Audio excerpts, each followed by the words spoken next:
الحمد للہ رب العالمین والصلاة والسلام علی نبینا محمد صلی اللہ علیہ وسلم وعلی آلہ واصحابہ اجمعین ومن تبعہم بإحسان الی یوم الدین۔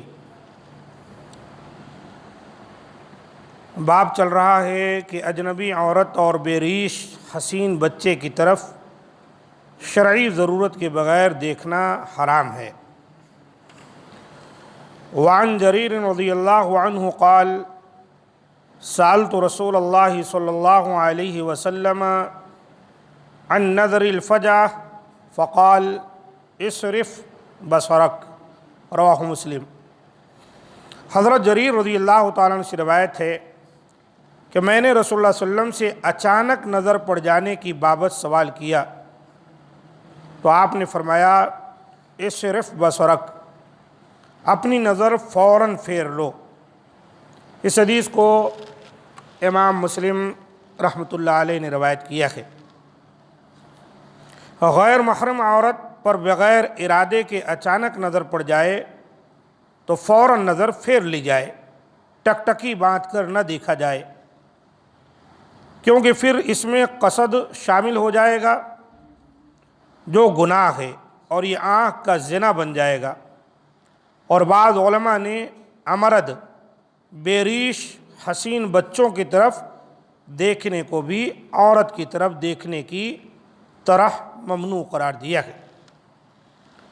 امرد کہتے ہیں اس بچے کو جو خوبصورت ہے اور اب ذرا نوجوانی کی طرف جا رہا ہے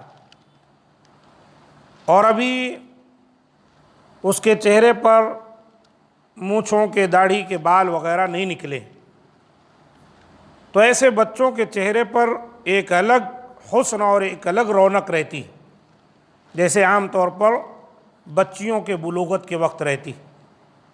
تو شریعت مطہرہ نے ایسی عمر کے بچوں کو بھی بہت زیادہ غور سے دیکھنے سے منع کیا، کہیں ایسا نہ ہو کہ انہیں دیکھنے سے انسان کی طبیعت میں شہوت سیکس پیدا ہو جائے۔ مقصد تو دیکھنے سے منع کرنے کا یہی ہے کہ انسان کے ذہن میں کوئی غلط بات نہ آنے پائے، کیونکہ نگاہوں کا بھی زنا ہے، جیسا کہ پیچھے حدیث گزری کہ آپ صلی اللہ علیہ وسلم نے فرمایا العینان زناہما النظر، دونوں آنکھیں جو ہیں ان کا زنا کیا ہے؟ دیکھنا۔ تو اس طرح منع کیا گیا۔ اب یہ مسئلہ جو اس حدیث کے تحت آیا وہ یہ کہ اچانک اگر نگاہ پڑ جائے کسی عورت پر تو اپنی نگاہ کو ہم کو پھیر لینا چاہیے۔ اب ٹکٹکی باندھنا یا دوبارہ اس کو تاکنا جھانکنا یہی وہ چیز ہے جو گناہ کا باعث بنتی۔ وعن ام سلمۃ رضی اللہ عنہا قالت كنت عند رسول اللہ صلی اللہ علیہ وسلم وعنده میمونہ فاقبل ابن ام مکتوم وذلك بعد ان امرنا بالحجاب فقال النبي صلى الله عليه وسلم احتجبا منه فقلنا يا رسول الله أليس هو أعمى لا يبصرنا ولا يعرفنا فقال النبي صلى الله عليه وسلم أفعميان أنتما ألستما تبصران، رواه أبو داود والترمذي وقال حدیث حسن صحیح۔ حضرت ام سلمہ رضی اللہ عنہا بیان فرماتی ہیں کہ میں رسول اللہ صلی اللہ علیہ وسلم کے پاس تھی اور آپ کے پاس آپ کی دوسری بیوی حضرت میمونہ رضی اللہ تعالی عنہا بھی بیٹھی ہوئی تھیں۔ بس اتنے میں نابینا صحابی ابن ام مکتوم آ گئے، اور یہ ہمیں پردے کا حکم دیے جانے کے بعد کا واقعہ ہے۔ تو نبی صلی اللہ علیہ وسلم نے فرمایا تم دونوں ان سے پردہ کرو۔ ہم نے عرض کیا ہے اللہ کے رسول کیا وہ نابینا نہیں ہے؟ نہ وہ ہمیں دیکھتے ہیں اور نہ ہمیں پہچانتے ہیں۔ پس نبی صلی اللہ علیہ وسلم نے فرمایا کیا تم بھی نابینا ہو؟ کیا تم انہیں نہیں دیکھتی؟ اس حدیث کو امام ابو داؤد اور ترمذی نے روایت کیا ہے۔ امام ترمذی نے حسن صحیح کہا ہے۔ حالانکہ یہ حدیث ضعیف ہے، اس کی سند میں حضرت ام سلمہ رضی اللہ تعالی عنہ کا آزاد کردہ غلام نبہان نامی راوی مجہول ہے، جیسا کہ علامہ البانی رحمۃ اللہ علیہ نے کہا ہے۔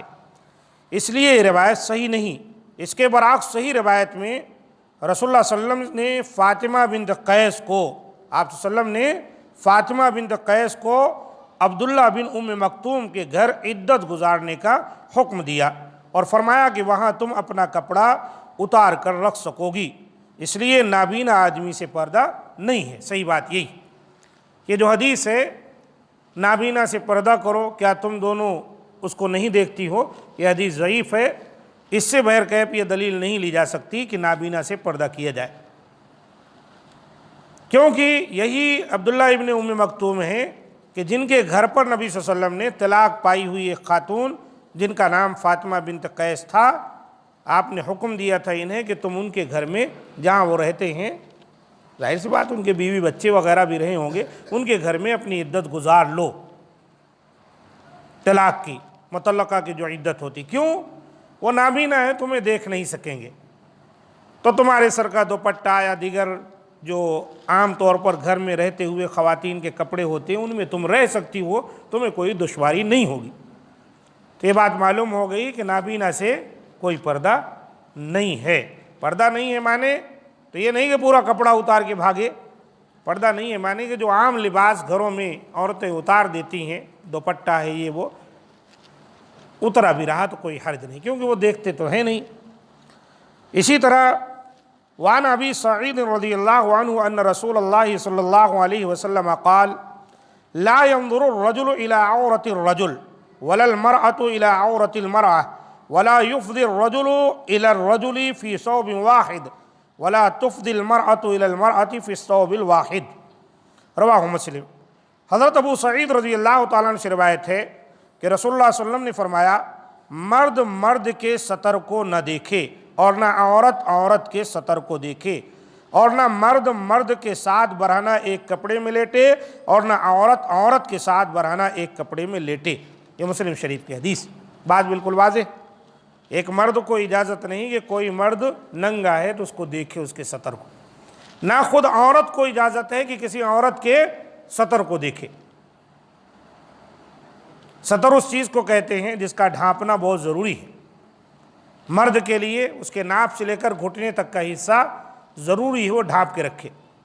عورت تو مکمل پردہ کی چیز ہے، مکمل پردے کی چیز ہے عورت، لیکن اس کے باوجود بھی بہت ساری چیزیں ہیں جو سطر میں آتی ہیں، جیسے سینے کا حصہ ہے اور بھی جسم کے حصے ہیں جن کی خوبصورتی عیاں ہے، کوئی دیکھے تو دوسروں کو بیان کر سکتا ہے، تو ایک عورت کو بھی اجازت نہیں اس طرح سے کسی عورت کا سطر دیکھے۔ کیوں؟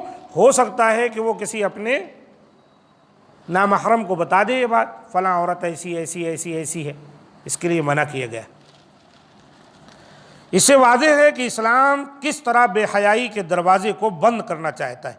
جب ایک مرد کا مرد کے ساتھ اور عورت کا عورت کے ساتھ بغیر کپڑے کے لیٹنا منع ہے، تو مرد و عورت کے بے باکانہ اختلاط کو اسلام کس طرح گوارا کر سکتا ہے، جو مغرب میں عام ہے، اور یہی اخلاق باختہ ثقافت بلکہ کثافت ٹیلی ویژن کے ذریعے سے اسلامی ملکوں میں پھیلائی جا رہی ہے۔